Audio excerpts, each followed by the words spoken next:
How can we learn to recognize our body's stress signals as data? What is a daily micro move that educators can practice to regulate themselves? How can prioritizing our own wellness directly impact our students and create generational change? Welcome back to the Teachers on Fire podcast, airing live on YouTube most Saturday mornings at 8 a.m. Pacific and 11 a.m. Eastern.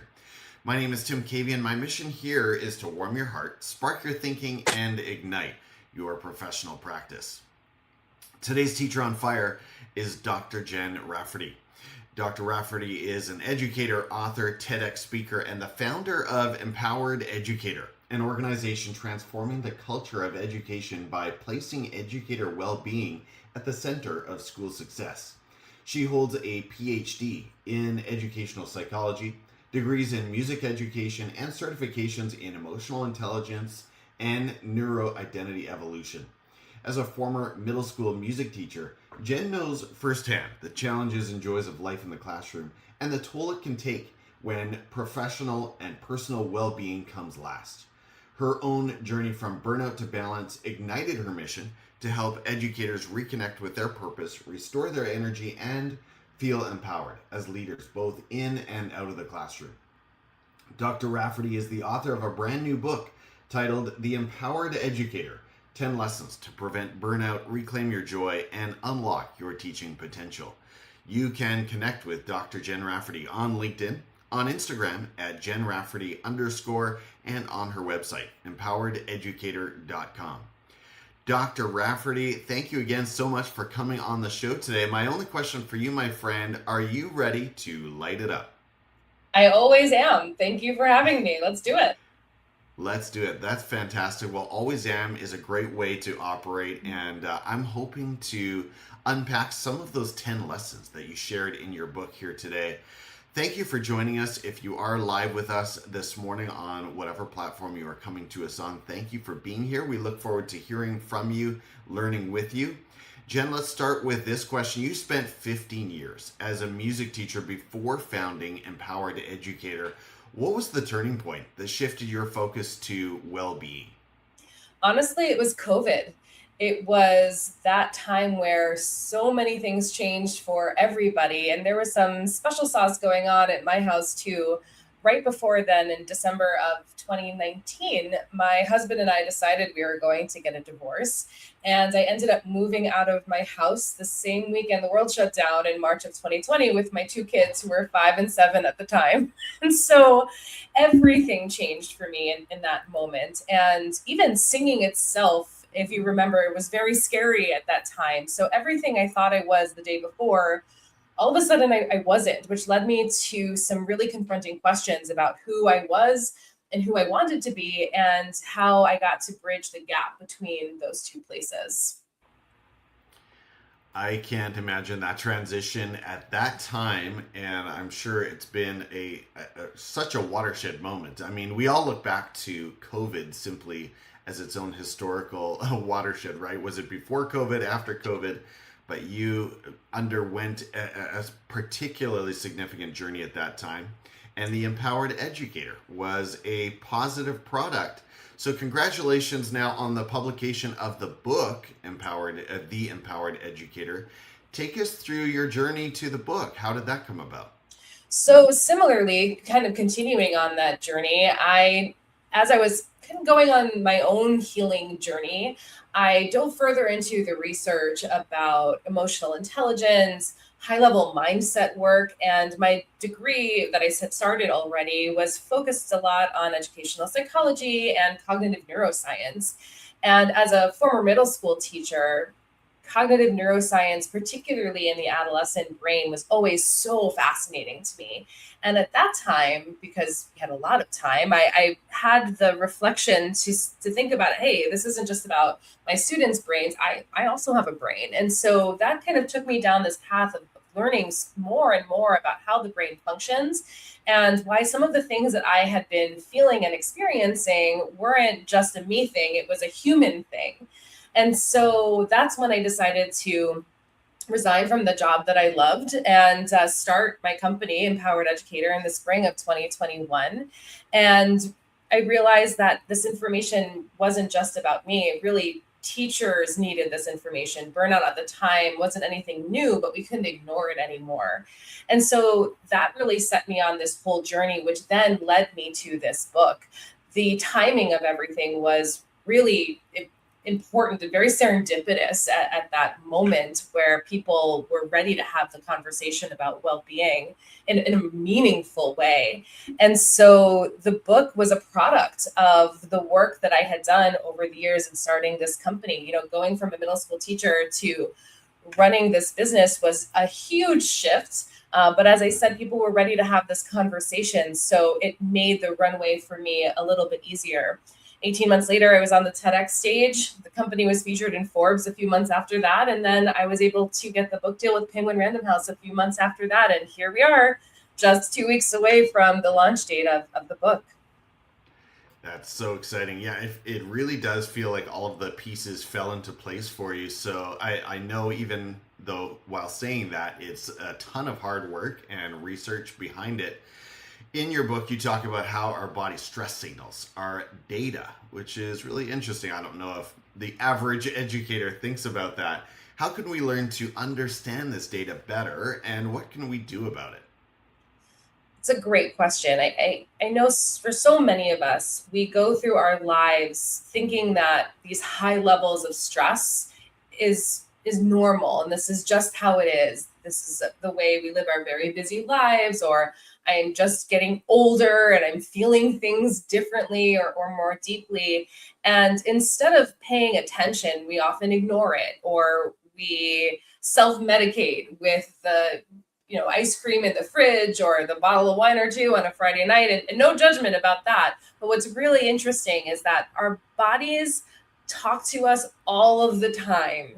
And generally, we are just terrible listeners because we have a job to do, and we have kids that we need to feed, and we have soccer practice to take them to, and we have lesson plans that we need to take care of. And so our own signals become dampened until they get too loud and it takes us out for us, right? For me, that was always manifested as back pain.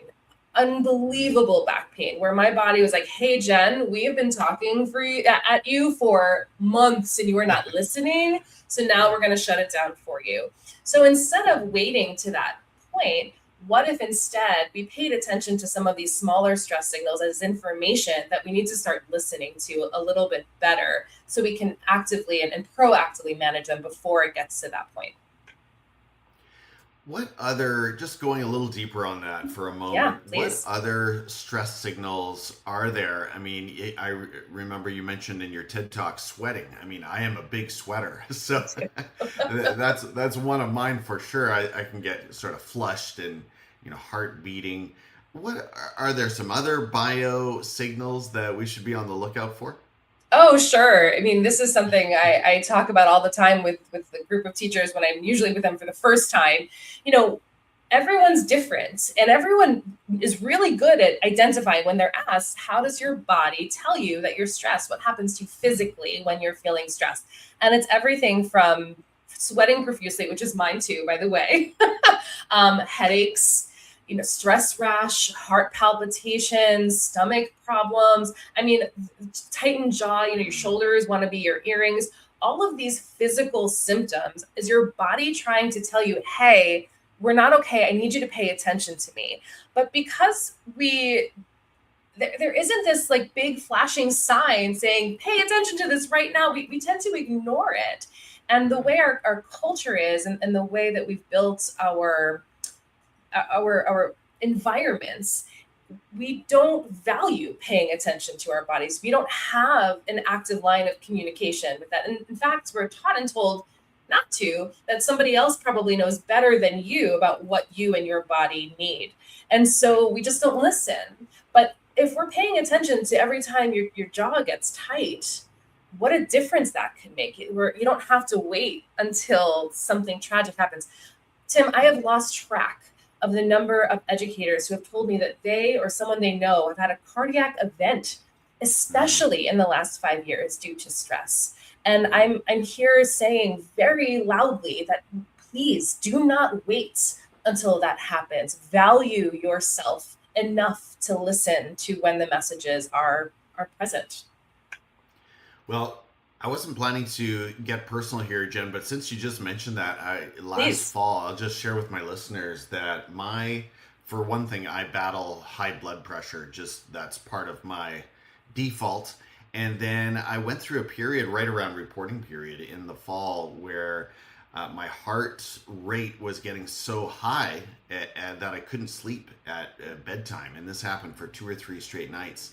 And I wouldn't classify it as a panic attack necessarily, because I wasn't the emotional piece of that wasn't necessarily there, but the anxiety was certainly high and the heart rate would just not slow down. So it actually led to a whole series of medical testing and learning about this, and I actually dug a lot deeper on my running habit as part of my response, where I just need to get out some of this stress and regulate my heart a little bit better. So that's an ongoing journey for me too. Thank you for sharing. I know if you're a veteran elementary educator, you know that students will often, they have trouble diagnosing this as well, of course. So they will often manifest as, I've got a sore stomach, or I'm feeling sick. And often when you dig a little bit deeper, or sometimes we'll say, there is a circumstance or a speech that is about to be presented, or PE class is causing some anxiety for some reason, or some factor that is really raising their stress. And then, of course, they just think they are sick. And in fact, that's the body's signals to them. The body is giving them data. Yeah. Thank you for sharing your story. I also think to add to your point there, it's so interesting because this is the cycle. In that example right there, you have a child saying, my stomach hurts. Right. And they're asking an adult for some guidance. So what do we usually say? We usually want to fix it right away, or we say, you're fine. You're fine. It's fine.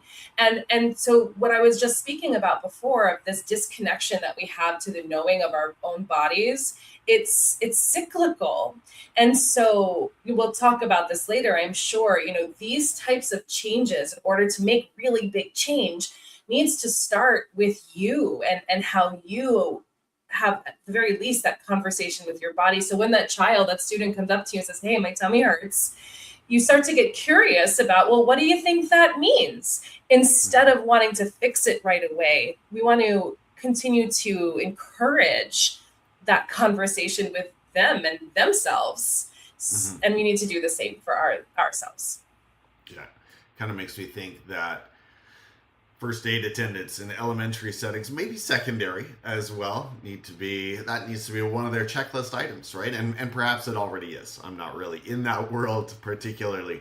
Thank you for joining us, educators. If you're finding value here, give the video a like. That helps it get this content in front of more people. Jen, with your background in cognitive science, how can teachers use emotional intelligence to manage the daily stress of a busy classroom? I know we were kind of just speaking to this a little bit. Sure. Well, one of the best tools in your toolbox is your own self-regulation. And this is something that is completely overlooked. There is no class about this in pre-service teaching programs, at least not until this point. I know things are starting to change now. But your regulation in the classroom is the most important thing that you can do for yourself and the kids who are in it. So being self-aware enough to notice when the stressors are coming. For example, if you are just about to start a new lesson and you're noticing your stomach is in knots, or maybe you have an observation and you're feeling that stress in your shoulders, that's a moment for you to not just notice, but also then do something about it. And because we operate so quickly throughout our day, we're just go, go, go, and everything is so busy, and we have this timeline that feels so fast all the time, we don't slow down enough to even be aware, let alone do something about it. So I would say, before you even get to the self-regulation piece, I'm going to invite you, whoever's listening, and you, Tim, and this is an invitation for me too, because I practice everything that I teach. Slow down. Just 10%. What would happen if you just slowed down 10%? This isn't, it's going from 60 to 0.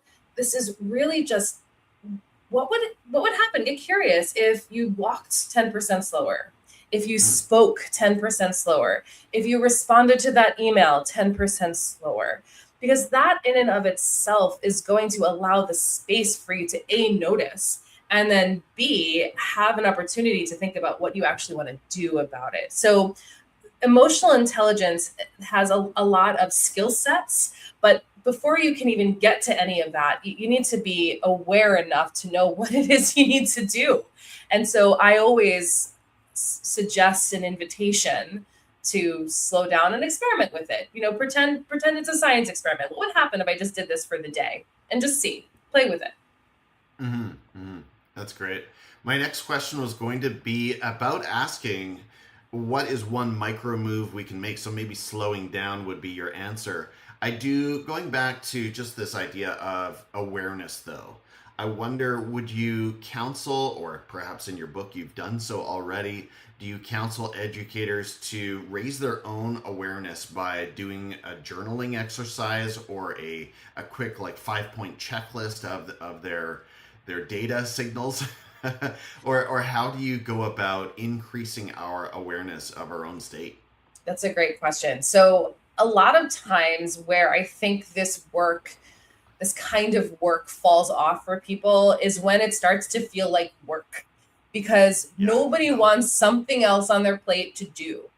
We already are doing way too much. And so what I like to do myself, and this has been a life-changing exercise for me and the thousands of educators that I have been working with over the last few years, is 4 times a day, intentionally stop and take a moment to do a breathing exercise. For me, mine is always the box breath. It's 4 in, pause for 4, 4 out, and then pause for 4. And I do that 3 times. You can do whatever breathing exercise that feels good for you. And if you're thinking to yourself, I don't have time to do that, I'm going to push back with love and say you take about 23,000 breaths every single day. And if you're telling me you don't have time to breathe, what you're telling me is that you're not prioritizing this time for yourself. So that reframe can really make a difference in some action there. And so I recommend, if it's a typical work day, you do this breathing exercise before you get out of your car, when you're in the parking lot before the school day starts. Again, during lunch or during a bathroom break. And if you don't eat lunch or go to the bathroom, then I need to talk to you after class. We have to have a conversation about that. We do it once again in the parking lot before you even leave. And then again, before you go to bed, sometime between dinner and bedtime. And what that exercise does is it interrupts your autopilot. Your brain is so efficient that we operate on our default system all the time, which is great because we get to do lots of things. But what that also means is that you don't ever have an opportunity to change unless you interrupt your autopilot. So taking these 4 simple breathing breaks throughout the day is giving your mind, body, your nervous system an opportunity to say, okay, hold on, and bring some of that subconscious stuff that's going on, your thoughts, maybe some of those physical symptoms we were talking about that you didn't notice, to your conscious awareness. So you have that moment where you're doing the breathing break and you're like, hey, my headache is back. That's so interesting. What was I thinking about in that moment? How do I want to feel in that moment? Oh, wow, that's so interesting. My stomach is in knots. Oh, I'm just hungry. I need to eat something before I go inside. And when you start to do that, you develop that connection and that communication to your body, what we were talking about before. And you're teaching your nervous system that it's safe to do that, because your brain is going to function on repetition. So the more you do that, the more safe it's going to feel, and the more you're able to change. Nothing changes if nothing changes. And you can't change something you don't notice. So this is a beautiful exercise to start to train and strengthen that notice muscle. Love it. Love it. And that makes so much sense. When you're sort of dialing it down, you're hitting pause, right? By just focusing on the breathing. And that's when the headache, the back pain, the sweating, the chill, or whatever it might be, all of those things will become apparent because you're focused and you're zoning out of all those tasks for a few moments. Well, speaking of tasks, boundary setting is hard work for educators. You encourage us to categorize repetitive tasks as either live with it, manage it, or end it. And I thought maybe a fun take on this question. Can you think of an example for each of those? Something that we need to live with, manage, or end? Yes, absolutely. So, for example, faculty meetings. All right, this is something you have to live with. And so far have not heard anyone saying to me, I love going to my faculty meetings. I haven't heard that once. I'm looking forward to hearing it. I want to hear that one day, but I haven't heard it yet. So we'll use that as an example. This is something you have to go to. Oftentimes this causes stress. It's a time suck. Sometimes it's like, why couldn't this have been an email, right? And so if we are to go into these meetings with that disempowering attitude and those disempowering feelings, you're going to just generate more and more stress around it. But since it's something you need to live with as part of your responsibilities of the job, how then do you get to reframe it in a way where you're able to feel a little bit more empowered about it? So, for example, a lot of times when people take this faculty meeting as one of the things that they have to live with, over the years, people have shared, well, I've now changed it as an opportunity for me to connect with teachers who I don't normally see throughout my day or throughout the month. And so it becomes a social reason for them to go. And while it might not be the most inspiring thing in the world, they're coming at it with a different attitude and a more empowered feeling, which then takes away some of the stress that's unnecessary. So that's one example of live with it. A manage it example is, something you could delegate in the classroom. There are so many things that you feel like you have to do, and start asking yourself, do you have to do this? Or can this be something that's delegated to a student? Can this be something that you ask your colleague, hey, I've got a lot going on. Is this something you can help me take on? What can be done differently where it doesn't have to be done necessarily by you? So delegation is an example of manage it. And an end it is always really exciting when people are like, I'm done with this thing.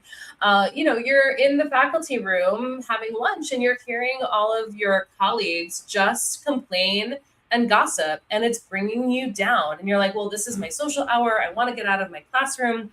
I don't want to be in this space, but I feel like I can't do it. Yes, you can. You can end that by saying, hey, I'm not available to have this conversation. Can we talk about something else? Or B, go eat somewhere else. just end that. You don't have to do that. And having these three categories puts you back in the driver's seat. These choices are your agency, and we forget how much agency we have in our lives. And we say things like, it is what it is, and like, 4 days till Friday, or 12 years till retirement. And it's like 12 years till retirement. I want you to want more for yourself than counting down the years to retirement. And we feel that way so often because it's as if we're in the passenger seat of our own circumstances. But remembering your agency, and even just this simple exercise is the live with it, manage it, end it that I talk about in the book, you remember that you have choices everywhere. And little by little, you start to feel confident in those choices, which lead to a completely different sense of empowerment as you walk through your day. Educators, if you're ready for more empowering conversations like this one, make sure you subscribe to Teachers on Fire. Dr. Rafferty, in your TEDx talk, you stated that generational change starts with teachers. How does prioritizing our own wellness directly impact our students? I thought this was a really interesting point that we don't hear about. Yeah, this to me is everything, because what happens is we talk about wellness typically regarding our students. And when we do, and of course, we want our students to be well. And we have all these beautiful, well-packaged programs about social emotional learning for our kids. But we leapfrog over the adults in these spaces. And then what happens is you get the grumpy math teacher teaching the lesson on empathy. And it doesn't make any sense, right? Or then we talk about wellness for the adults, but there isn't a bridge. There isn't a strong enough bridge. And so that's where really my POV comes in here, because it's more than just happy teachers. This is about understanding that our kids are watching us. They don't listen to us. I mean, anyone who's worked with kids know our kids aren't listening to us. They're watching us. And if they're consistently in environments, both at home and at school, where all of the adults in their lives are burnt out, frustrated, overwhelmed, and feeling like they just cannot take on one more thing anymore because they're so activated, that's the environment which their nervous system and their brain considers normal. And so the cycle keeps repeating itself. And just in that example we were talking about before, even something as simple as this young child saying, hey, my tummy hurts, and us fixing it right away. The fixing it right away is well intended. There's nothing inherently wrong with the intention of that. But what we're doing is, because we don't have an active conversation with ourselves, we're teaching our kids that they don't need one either. So the work needs to start with us individually so that we can show them what it looks like to be an empowered adult in this world, to remember your agency, to really truly believe in action, as if you know that you are 100% responsible for how you show up in any given space. It is nobody's fault for how you're showing up. And that changes everything. And I have been able to see this over and over again, not just with the school districts that I work with and the teachers that are in Empowered Educator programming, but with my own children. You know, we don't sit down at the dinner table and talk about emotional intelligence and have flashcards about our nervous system, but what they're watching is their mom show up differently. And so they in turn speak differently, they think differently, they interact differently with the world. And it's not that they don't make mistakes, we all do. I've watched them, and I've watched them make reparations, and I've watched them make boundaries, and I've watched them speak to their friends and their teachers with confidence and assurance of who they are. And that's because of the work that I do here too. So this is way more than just about teacher wellness. This is about truly changing the way our kids experience the adults in their lives so they know that they can make new choices for themselves. I'll say one last thing here, because this is really what it comes down to for me. You know, we want our kids to know their self-worth. Well, we need to know ours first. Yeah. Yes, absolutely. And I know in your TEDx talk, I remember hearing the word martyr come out, and I sort of shudder, Jen, when I think about the children of teachers. I'm thinking of myself too, you know, who say like, I'm watching mom or dad. Often it's mom, and just simply because there are more female teachers in the profession, and you know, deciding this is taking such a toll, I can't even consider this as an option myself. Now, on the other hand, we do know that a good number of people do follow their parents' footsteps into the profession, but we do. I like the point you're bringing out, that our students are watching, they're taking notes on what it looks like to be a professional, to be an educator, yes, but to be just an adult who is able to recognize their own symptoms, their own signals, and take steps to regulate themselves. I think that's so critical. What does true? I'm thinking, and hopefully there are no teachers, educators out there, Jen, at this point in the school year who are already feeling a sense of burnout. But for that educator who perhaps has been there before, what does true sustainable well-being look like for that teacher? What would you tell them as maybe some first steps toward the goal here? Well, for a teacher who is feeling burnout already, I think this is also sometimes where the message generally gets it wrong, or it's not quite on the mark, because what we often share to those teachers is just take a day off, right? You just need some time, or, you know, take the bubble bath, take the mental health day, do some breathing, just calm down. None of that. If that worked, it would have worked already. So let's stop saying that to these people. It's more harmful than good. And what I would suggest is start simply by doing that breathing exercise that I shared earlier, because if you and your nervous system is so activated that you cannot even make decisions, you need to get in touch with what your body's actually telling you in the first place so you can make a next step. There isn't enough, rest in the world that's going to help you when you get back, right? Wellness isn't, and well-being isn't just a one-time thing. I say in the book, it's such a great analogy. You can't take 20 showers in a day and then be good for the month. That's not how this works. You have to be doing something for yourself every single day. And in order to know what that is, you need to get in touch with who you are and what you need. So many times we ask ourselves the wrong question. It's, why am I feeling this way? What's wrong with me? And then we lather ourselves in this guilt, and shame and blame about it. And we beat ourselves up about not just the thing, but also how we're feeling about the thing. And it doesn't get any better. And a better question to ask is, what do I need right now? And that question is hardly ever asked, particularly for teachers who feel as if martyrdom is revered in this profession. What do I need is considered selfish. And that truly is the most generous thing that you can do for everybody around you, including your students. Right. What do you need? And then go do that thing. But you need to get quiet enough. You need to get in touch enough to even have an answer to that question. So my I guess advice, or to answer your question, what does a teacher in burnout do when they need some of that triage? Is get quiet and ask yourself, really, what do you need? And go do that thing. Mm-hmm. And then what is your advice for educators who feel like their personal identity has been just completely eclipsed, completely overwhelmed by the overwhelming demands of the job? They're asking the question, well, I've lost track of who I even am if I'm not a teacher. What would you advise them? That's a great question. And that is a very big question. So I'll be as concise as possible for that one. I hear this all the time, and it was true for me too.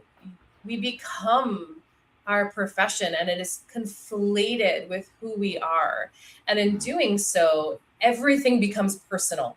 Everything is personal when it becomes who we are as people. And so what I would invite you to explore is make a list of everything that makes you happy. Everything that makes you happy. And notice how you feel when you're writing the list. Notice what things feel like you're in a total state of flow. When I do this exercise, and I have a big list in one of my journals, and I add to it often, there are some things where I'm like, wow, this really makes me happy. And I totally forget about time when I'm doing this thing. When I'm singing, this is, something that I love, and it's near and dear to my heart. When I go to live sporting events, that's something that I'm just so immersed in the experience. It makes me really happy, and it takes me out of any sort of role that I might attach to my own personal identity in those moments. So while I said before, this is a much bigger conversation than I think I can answer in this small moment here, that's a really great exercise to start with, is exploring other ways and other things that truly make you happy. Yeah, I love that. I think, build out that happiness list, and then start to think about some hobbies or activities that you can plug into outside of school that have nothing to do with school. I mean, even Jen, this podcast, it is a source of joy and passion for me outside of school, but it is connected to my work. So I still need another hobby, other areas, other activities, I think, that are completely removed, that allow us to come into ourselves on those difficult weeks or those difficult periods, perhaps. We're feeling down, we're feeling upset. There's a parent email in our inbox. We need something else to allow us to compartmentalize, so that, as you said, it's not all of ourselves. Yeah, go ahead. Yeah, no, and you mentioned running before. That is something that's such a beautiful part of what we get to do. And if you're thinking to yourself, I don't even know anymore, that's also okay. There's nothing wrong with you. This isn't a homework assignment, but get curious about it. Even if it's, I really like drinking my coffee on my deck. That's something that's on my list. It doesn't cost anything, right? It's just something that really makes me happy. And the more that we get to explore that, we're never one thing. we're never one thing. There's a beautiful chapter in this book about impermanence, and everything is temporary. And we see this often with teachers who have lived their whole lives as teachers, and then they retire and they don't even know who they are anymore. And again, no judgment. There's nothing wrong with that inherently. And we can start to make different choices along the way to realize that who you are is not just what you do. It's who you be in this world, and that's really fun to explore. Mm-hmm. Yeah, I think that's so good. So I'm going to encourage people listening, particularly my male educator colleagues. If you're listening to this thinking, oh, that sounds a bit fluffy, making a happiness list. I think there's a lot of value. We often don't understand ourselves until we zoom out and take the time to slowly, thoughtfully think it through. And that way we're not just, reverting into Netflix or some sort of an escape, but we're actually leaning into, with intention, things that give us joy, right? Yes. Something new to the podcast, listeners, is the ability to become a Teachers on Fire supporter by hitting that join button on YouTube. You or your education brand will receive a shout out at the end of every interview like this one. So consider becoming a Teachers on Fire supporter today.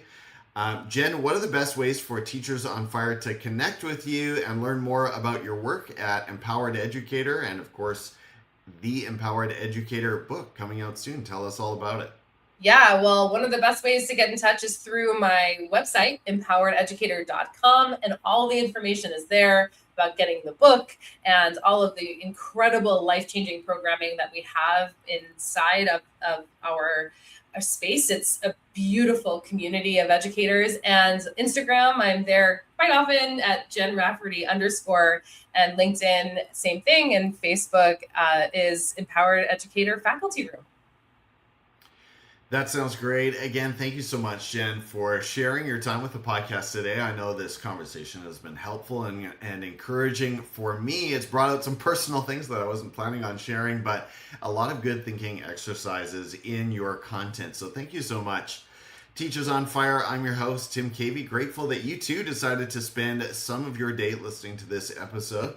I hope that in some way the content you heard today from Dr. Jen Rafferty at Empowered Educator sparked your thinking and ignited your practice.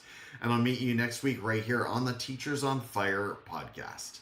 Take care, everyone, and have a great week. Bye-bye.